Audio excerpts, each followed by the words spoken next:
শহীদ রাষ্ট্রপতি জিয়া রহমানের ৮৯তম জন্মবার্ষিকী উপলক্ষে বাংলাদেশ জাতীয়তাবাদী দল আয়োজিত আজকের এই আলোচনা সভার সম্মানিত সভাপতি, বাংলাদেশ জাতীয়তাবাদী দলের সম্মানিত মহাসচিব জনাব মির্জা ফখরুল ইসলাম আলমগীর, মঞ্চে উপস্থিত স্থায়ী কমিটির সম্মানিত সদস্য সহ সম্মানিত আলোচকবৃন্দ এবং আমার সামনে উপস্থিত এই মঞ্চের সামনে এবং এই ঘরের বাইরে বিএনপি সহ সকল অঙ্গ সহযোগী সংগঠনের প্রিয় ভাই বোন নেতাকর্মীরা, আসসালামু আলাইকুম।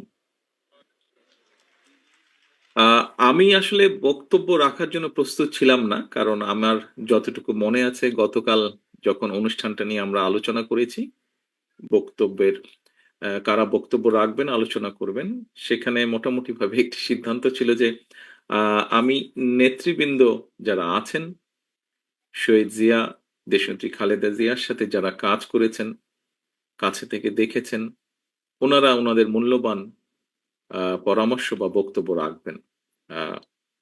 কিছুক্ষণ আগে আমাকে জানানো হলো যে আমাকে দুটি কথা বলতে হবে। আমি মানসিকভাবে ঠিক প্রস্তুত ছিলাম না। প্রিয় নেতৃবৃন্দ, প্রিয় সহকর্মীবৃন্দ, আমরা আজকে এখানে আলোচনা করেছি শহীদ জিয়া যখন বিভিন্ন সময় আমাদের মুক্তিযুদ্ধ থেকে শুরু করে, মুক্তিযুদ্ধে তার ভূমিকা থেকে শুরু করে, যখন দেশ পরিচালনার দায়িত্ব উনি পেয়েছেন, এই পুরো সময়টা আমরা আলোচনা করেছি। কিভাবে মুক্তিযুদ্ধকে সংগঠিত করার চেষ্টা করেছেন, কিভাবে নিজে উপস্থিত থেকে, মেজর হাফিজ সাহেবের কাছে আমরা শুনেছি, নিজে উপস্থিত থেকে যুদ্ধ, অস্ত্র হাতে যুদ্ধ করেছেন যুদ্ধের ময়দানে। আমরা নেতৃবৃন্দের কাছ থেকে শুনেছি যে কিভাবে পরবর্তীতে যখন দেশ পরিচালনা সুযোগ পেয়েছিলেন, সেই সময় কিভাবে কোদাল হাতে খাল খননের মাধ্যমে, সিম্বলিক ভাবে যদি আমরা বলি, খাল খননের মাধ্যমে দেশকে পুনর্গঠনের চেষ্টা করেছেন। প্রিয় সহকর্মীবৃন্দ, আমি মাঝে মাঝে একটি কথা বলি। এখানে আপনারা যারা আজকে ঘরে সামনে উপস্থিত আছেন, মঞ্চ থেকে শুরু করে ঘরের সামনে, ঘরের বাইরে যারা উপস্থিত আছেন, আপনারা প্রত্যেকেই এক একজন রাজনৈতিক কর্মী। রাজনৈতিক কর্মী হিসাবে আমরা বেশ কয়েকটি ব্যাপারে গর্ব অনুভব করি। আমাদের দলের ক্ষেত্রে আমরা প্রত্যেকটি নেতাকর্মী গর্ব অনুভব করি। যখন আমরা আজকে আলোচনা করছিলাম, আলোচকবৃন্দ যখন বলছিলেন শহীদ রাষ্ট্রপতি জিয়াউর রহমান যখন দেশ পরিচালনা করেছেন, কি কি ক্ষেত্রে দেশ জাতি সফলতা অর্জন করেছিল ওনার নেতৃত্বে, এই কথাগুলো যখন আমরা বলি, বিএনপির একজন কর্মী হিসেবে আমরা প্রত্যেকটি কর্মী গর্ব অনুভব করি। আমরা যখন আলোচনা করি পরবর্তীতে দেশনেত্রী খালেদা জিয়ার সময় দেশ এবং জাতি, যখন দেশ পরিচালনা করেছেন দেশনেত্রী খালেদা জিয়া, দেশ এবং জাতি কি কি অগ্রগতি অর্জন করেছে, আমরা গর্ব অনুভব করি। সহকর্মীবৃন্দ, আপনারা যখন আপনাদের এলাকায় যান, মানুষের সাথে কথা বলেন, বের হন, দলীয় কোনো কর্মসূচি পালন করেন, তখন যখন দেখেন আপনাদের পিছনে শত হাজার মানুষ সমবেত হয়েছে, আপনাদের মিছিলে শত হাজার মানুষ যোগদান করেছে, আপনাদের বুকটা অনেক ভরে যায়। সহকর্মীবৃন্দ, আমরা রাজনীতি করছি। কেন রাজনীতি করছি? কার জন্য করছি? দেশের জন্য করছি, দেশের মানুষের জন্য করছি। একজন রাজনীতিবিদ হিসাবে যেই গর্বের কথাগুলো বললাম, এর পাশাপাশি বোধহয় আরেকটি বিষয় আছে। বিষয়টি আমরা মাঝে সাঝে আলোচনা করি। আমরা যারা পেছনে রয়ে যাই, তারা আমরা আলোচনা করি। কি সেটি? সেই বিষয়টি, একজন রাজনীতিবিদ যখন, মানুষ মাত্রই মৃত্যুবরণ করবে, এবং একজন রাজনীতিবিদ যখন মৃত্যুবরণ করেন, মুসলমান যদি হয়ে থাকেন, অবশ্যই জানাজা তার হয়, এবং সেই জানাজায় মানুষের উপস্থিতি বলে দেয় যে মানুষটি মারা গিয়েছেন, তিনি তার মানুষের কাছে কতটা জনপ্রিয় ছিলেন, তিনি মানুষ হিসেবে কতটা মানুষের কাছে গ্রহণযোগ্য ছিলেন, এই জানাজার বিষয়টি বলে দেয়। এখানে ডক্টর মোশাররফ সাহেব শহীদ রাষ্ট্রপতি জিয়া রহমানের জানাজার কথা উল্লেখ করেছেন ওনার বক্তব্যে।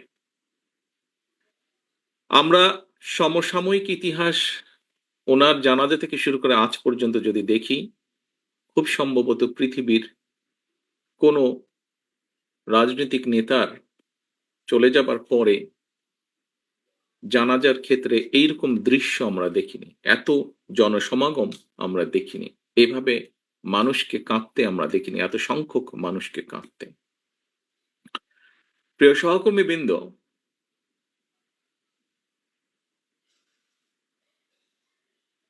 আমার মনে হয় যে আমাদের প্রত্যেকে মানুষ, এখানে যারা আজকে আমরা উপস্থিত আছি, প্রত্যেকে আমাদেরকে একদিন চলে যেতে হবে। স্বাভাবিকভাবেই মৃত্যুর পরে জানাজা, মুসলমান হলে জানাজা, অন্য ধর্ম হলে সেই ধর্ম অনুযায়ী যেই অনুষ্ঠানটি হয় সেই অনুষ্ঠানটি হবে। কার্ডটি কত বড় হবে সেটি আমরা জানবো না, অর্থাৎ যে মানুষটি মারা যাচ্ছে, কিন্তু যারা বেঁচে থাকবে তারা দেখতে পাবে। সহকর্মীবৃন্দ, শহীদ রাষ্ট্রপতি জিয়া রহমানের কর্মী হিসাবে আমাদের প্রত্যেকের বোধহয় নিজের মনের ভেতরে এইরকম একটা ইচ্ছা থাকা উচিত যে শহীদ রাষ্ট্রপতি জিয়া রহমান যেভাবে নিজেকে মানুষের কাছে গ্রহণযোগ্য করেছিলেন, যেভাবে মানুষের স্নেহ ভালোবাসা পেয়েছিলেন, সেই রকম কিছু একটা আমরা একজন রাজনৈতিক কর্মী হিসেবে, তার দলের রাজনৈতিক কর্মী হিসেবে আমরা আমাদের যার যার অবস্থান থেকে তার সর্বোচ্চটা যাতে আমরা পেতে পারি, এরকম একটি দৃঢ় সংকল্প আমি মনে করি বর্তমান প্রেক্ষাপটে নেওয়া উচিত। আমরা শহীদ রাষ্ট্রপতি জিয়া রহমানের সম্মানিত আলোচকবৃন্দ বিভিন্ন বিষয়ে আলোচনা করেছেন। সকল কিছু যদি আমরা পর্যালোচনা করি, তাহলে আমি মনে করি একজন রাজনৈতিক কর্মী হিসাবে, ওনার সন্তান হিসাবে এবং ওনার দলের একজন রাজনৈতিক কর্মী হিসাবে আমার ক্ষেত্রে আমি সেই রকমই চাই। আমার দৃঢ় বিশ্বাস, আমার সামনে উপস্থিত আপনার প্রতিটি মানুষ, আমি যেই কথাগুলো তুলে ধরেছি আপনাদের কাছে, এখন হয়তো একজন মানুষ হিসাবে আপনি কেন চাইবেন না যে আপনি এমন কিছু রেখে যান যা আপনি চলে যাবার পরেও সেটি ক্যারি করবে, অর্থাৎ মানুষের সেই সমর্থন, মানুষের সেই শ্রদ্ধা, মানুষের সেই সম্মান আপনার প্রতি। সহকর্মীবৃন্দ, মেজর হাফিজ সাহেব ওনার বক্তব্যে একটি কথা বলেছেন। উনি দুদিন আগে যখন এলাকায় গিয়েছেন, উনি কিছু মানুষকে দেখেছেন ওনার সামনে, উনি খুব অবাক হয়েছেন। প্রিয় সহকর্মীবৃন্দ, এইরকম মানুষগুলো 5 তারিখের পর থেকে আস্তে আস্তে ভিড় করা শুরু করেছে। এরকম এখানে আরেকজন বক্তা বলেছেন যে এই ঘরে যারা উপস্থিত আছেন, খুব সম্ভব মঈন খান সাহেব বলেছেন ওনার বক্তব্যে, যে এই ঘরে যারা আপনারা উপস্থিত আছেন, আমাদের দেশনেত্রী থেকে শুরু করে আমাদের গ্রামের প্রতি শেষ কর্মীটি পর্যন্ত, প্রত্যেকটি মানুষ বিগত 15 বছরে, 16 বছরে, আমরা 111 থেকে ধরলে আরো লম্বা সময়, আরো 2 বছর সময়, কিভাবে আপনারা অত্যাচারিত হয়েছেন, নির্যাতিত হয়েছেন। বাংলাদেশের পত্র পত্রিকাগুলো, যেই পত্র পত্রিকাগুলো সহজে আমরা বলতাম, কথার ছলে আমরা বলতাম বিএনপির ভালো নিউজ করে না, সেই পত্র পত্রিকাগুলো লিখেছে তারা যে কিভাবে আমাদের নেতাকর্মীরা হাতকড়া পরা অবস্থায় জেলের ভিতরে মারা গিয়েছে, কিভাবে আমাদের নেতাকর্মীরা হাতকড়া পরা অবস্থায় হাসপাতালের বারান্দায় শুয়ে আছে। প্রিয় সহকর্মীবৃন্দ, এই ঘটনাগুলো, এই দৃশ্যগুলো নিশ্চয়ই আপনারা ভুলে যাননি। আপনারা যদি ভুলে না গিয়ে থাকেন, প্রিয় সহকর্মীবৃন্দ, তাহলে আপনাদের প্রত্যেকের মনে আজকে একটি প্রশ্ন বা জিজ্ঞাসা আসা উচিত যে কেন আমরা ওই যে হাফিজ সাহেবের যাদেরকে দেখেছেন, কেন এই মানুষগুলোকে আমরা আমাদের আশেপাশে ভিড় করতে দেব? কারণ শহীদ রাষ্ট্রপতি জিয়া রহমানের প্রতি এখনো যে মানুষের ভালোবাসা শ্রদ্ধা আছে সেটিকে ধরে রাখার দায়িত্ব আমাদের। ওনার যেই পরিকল্পনা, যেই আশা, যেই আকাঙ্ক্ষা নিয়ে আমরা আলোচনা করেছি, ওনার যেই সফলতাগুলো নিয়ে আমরা আলোচনা করেছি, যা দেশ এবং দেশের মানুষকে উপকৃত করেছে, সেগুলোকে যদি আমাদের কন্টিনিউ করতে হয়, তাহলে অবশ্যই আমাদেরকে যেমন সতর্ক হতে হবে, আমাদের প্রত্যেকটি নেতাকর্মীদেরকে যেরকম সতর্ক হতে হবে, সচেতন হতে হবে, একসাথে একইভাবে যেটি মহাসচিব সাহেব ওনার বক্তব্যে বলেছেন যে মানুষের পাশে গিয়ে দাঁড়াতে হবে।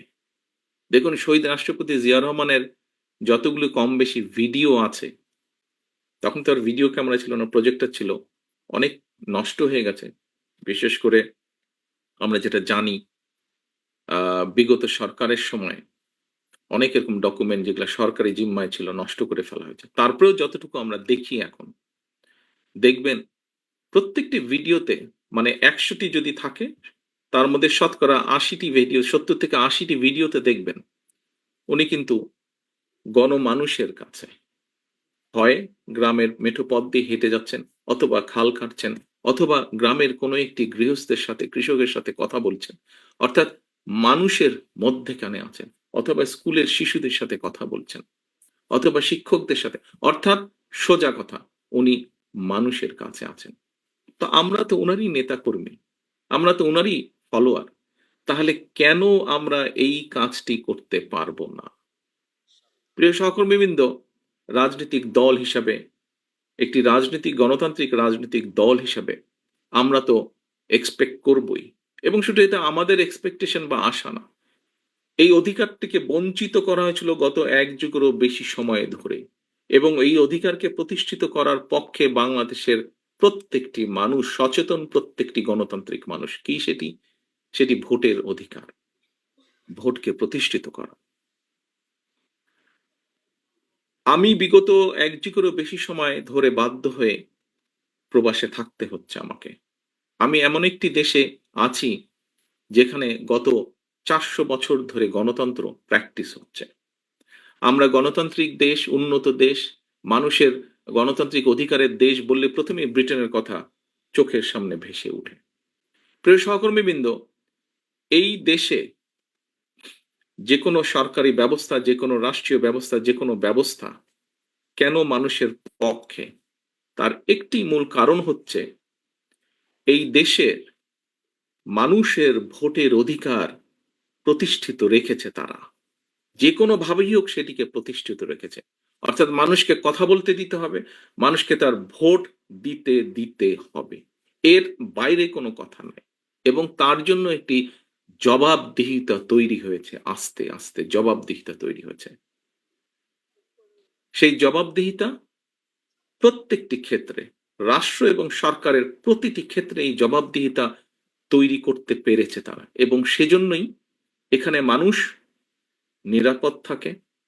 এখানে মানুষ রাষ্ট্রকে, সরকারকে ভয় পায় না, বরং সরকার মানুষকে ভয় পায়, এবং সেই জন্য সরকার প্রতিনিয়ত সচেতন থাকে কিভাবে দেশের মানুষকে ভালো রাখা সম্ভব হয়। কাজেই আমরা মনে করি, আমি দৃঢ়ভাবে বিশ্বাস করি, যে কোনো মূল্যে গতকাল জিয়া রহমান ফাউন্ডেশনের অনুষ্ঠানে একজন একজন তরুণের প্রশ্নের জবাবে আমি একটি উত্তর দিয়েছিলাম।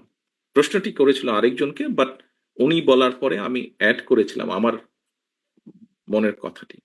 সেটি হচ্ছে, বাংলাদেশে আমরা অনেকগুলো রাজনৈতিক দল আছি। বিভিন্ন রাজনৈতিক দলের বিভিন্ন মতবাদ আছে, বিভিন্ন আদর্শ আছে। থাকতে পারে, থাকাটাই স্বাভাবিক, থাকাটাও উচিত। তবে একটি ব্যাপারে আমাদের সকলকে একটা জায়গায় মনে হয় আসা উচিত। অর্থাৎ যে কোনো মূল্যে আমি আমার আদর্শের কথা বলবো, আরেকজন আরেকজনের আদর্শের কথা বলবে। আমি সুযোগ পেলে আমার আদর্শ বাস্তবায়ন করব, জনগণ যদি আমাকে সুযোগ দেয়। অন্য কেউ সুযোগ পেলে, তাকে যদি জনগণ সুযোগ দেয়, সে তার আদর্শ বাস্তবায়ন করবে, যা তার জনগণের সামনে উপস্থাপন করবে। বাট একটি ক্ষেত্রে যে কোনো মূল্যে এক জায়গায় আমাদেরকে থাকতে হবে। সেটি হচ্ছে নির্দিষ্ট সময় পরে পরে দেশের নিয়ম আইন কানুনের সংবিধান যে সময়টি বেঁধে দিবে সেই সময় পরে পরে অবশ্যই রাষ্ট্রের বা সরকারের প্রতিটি পর্যায়ে যেখানে নির্ধারিত হবে সেখানে ভোট হতে হবে, সেটি জাতীয় সংসদ হোক, সেটি পৌরসভা হোক, ইউনিয়ন পরিষদ হোক, যেটিই হোক না কেন। অর্থাৎ জবাবদিহিতা, ভোটই একমাত্র, ভোটের অধিকার একমাত্র জবাবদিহিতা তৈরি করতে পারে। জবাবদিহিতা যদি রাষ্ট্রে, সমাজে, সকল জায়গায় যদি আমরা জবাবদিহিতা তৈরি করতে পারি, তাহলেই ধীরে ধীরে আমরা এগোতে সক্ষম হব। ধীরে ধীরে সরকার যদি জনগণকে জবাবদিহিতা করতে বাধ্য থাকে প্রতি কাজের জন্য, তাহলেই একমাত্র আস্তে আস্তে জনগণের দুঃখ দুর্দশা লাঘব করা সম্ভব হবে। জনগণের কথা, জনগণের ইচ্ছা, জনগণের আকাঙ্ক্ষা প্রতিফলিত হবে সরকারের কাজের মাধ্যমে। প্রিয় সহকর্মীবৃন্দ, আমি একটি কথা বলতে চাই আমার বক্তব্যের মধ্যে।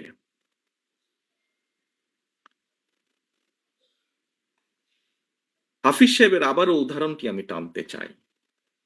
ওই যে মোটরসাইকেল বহর, আপনারা বিগত 16-17 বছর অনেকভাবে নির্যাতিত হয়েছেন।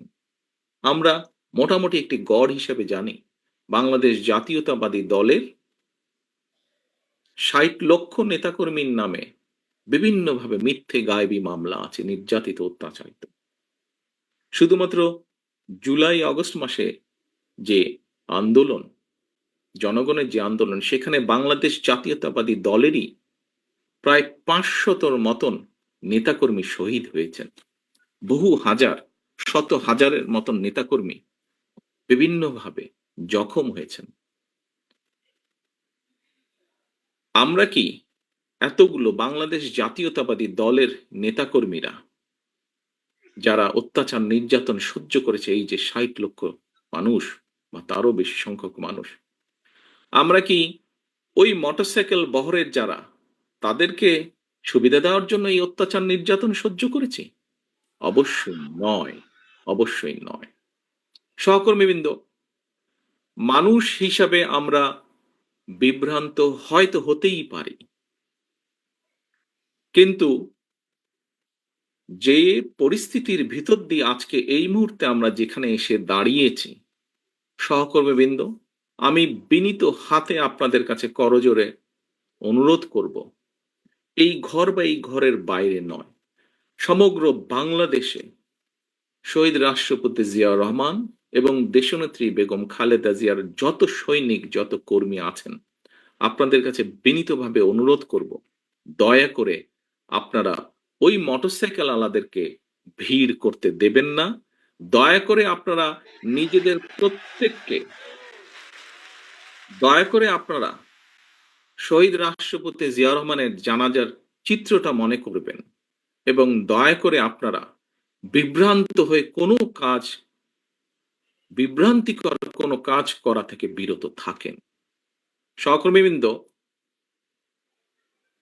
কথা প্রসঙ্গে সবাই বলে যে একটি নিরপেক্ষ নির্বাচন হলে, বিভিন্ন আলোচক বৃন্দ বলেন যারা বিএনপি করেন না, আপনারা বিভিন্ন টক শো দেখেন, আমিও দেখি, বরং হয়তো চেষ্টা করি একটু বেশি দেখতে, যেহেতু দেশ থেকে দূরে আছে।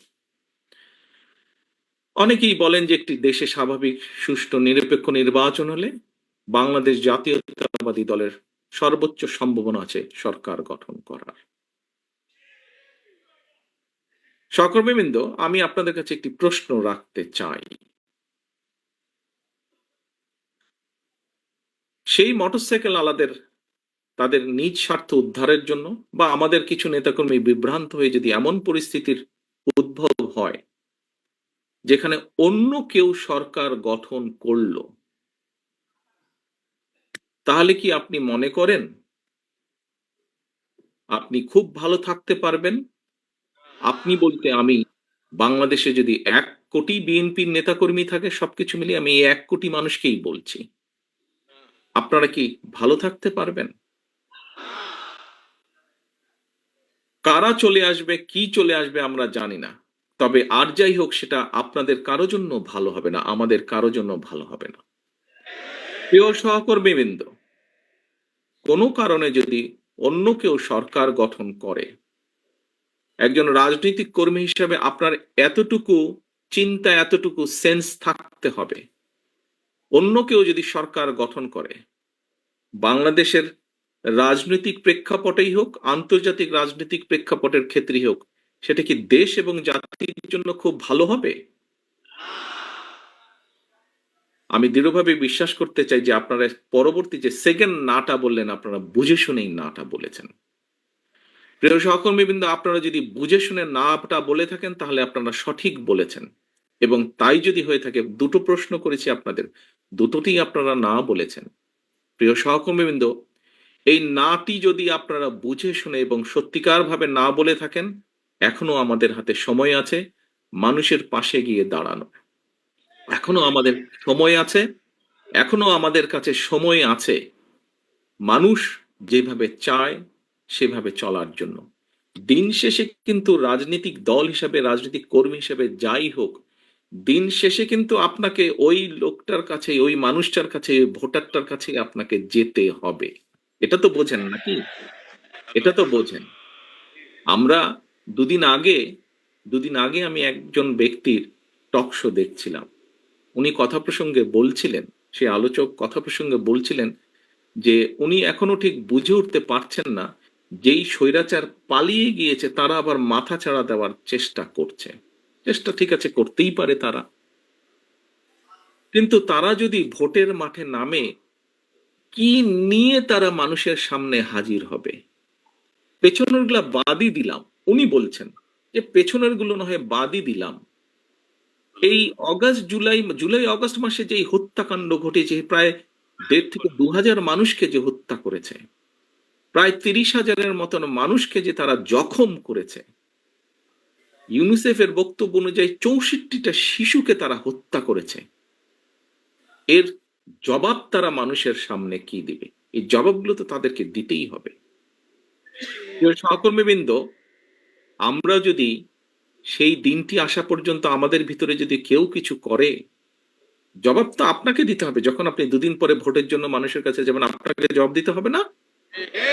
সে বলে সে যদি বলে যে এই মিয়া, তোমার ওই লোক এসে আমার সাথে এই ব্যবহার করেছে বা আমার প্রতি এই অন্যায় অবিচার করেছে, তোমার দলের লোক এসে, আপনি কি জবাব, আপনি কি যদি তখন যদি শুধু জবাব দেন, ভাই ওকে তো চিনি না, ও দলের কেউ না, তাতে কি হয়ে যাবে? তাতে তো হবে না। প্রিয় সহকর্মীবৃন্দ, আমাদের সামনে উদাহরণ আছে, একদম কটকটা, একদম পরিষ্কার উদাহরণ আছে। জনগণ যখন ক্ষিপ্ত হয়, জনগণ কিভাবে স্বৈরাচারকে খেদিয়ে দেশ থেকে পালিয়ে যেতে বাধ্য করে। সহকর্মীবৃন্দ, মাত্র কদিন আগে, এখনো চোখের সামনে জল করছে সেই উদাহরণ। জনগণ যদি ক্ষিপ্ত হয়, যতই মনে মনে তৃপ্তি বোধ করেন বিএনপি সবচেয়ে বড় দল, আমি জানি হয়তো আমার এই কথাটার কিছু কিছু রিয়াকশন হলেও হতে পারে, বিভিন্ন জন বিভিন্ন ভাবে টুইস্ট করতে পারেন। দলীয় প্রোগ্রাম বলছি, তারপরে এটাতে দলীয় থাকবে না, এখানে সাংবাদিক ভাইয়েরা আছেন, ইন্টারনেটে কানেক্টেড, এটা বেরিয়ে যাবে। বিষয়টি হচ্ছে যে জল করছে সেই উদাহরণ।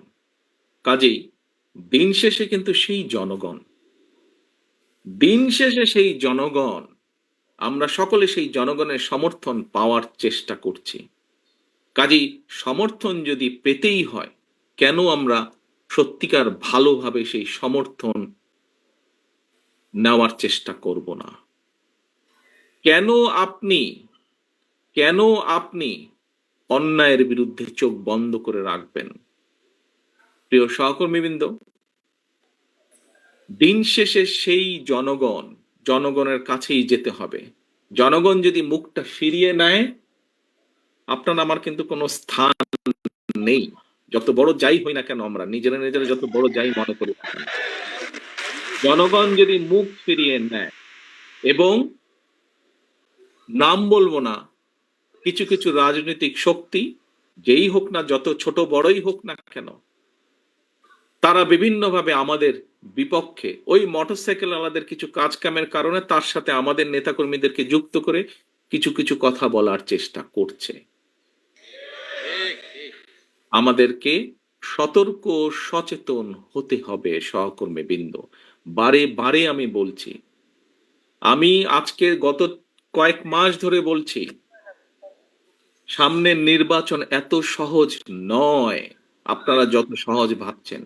নিজের মনে যতই বড়াই করুন, আরে বিএনপির তো শাখা প্রশাখা একদম গ্রাম পর্যন্ত আছে, অন্যদের কি এত আছে?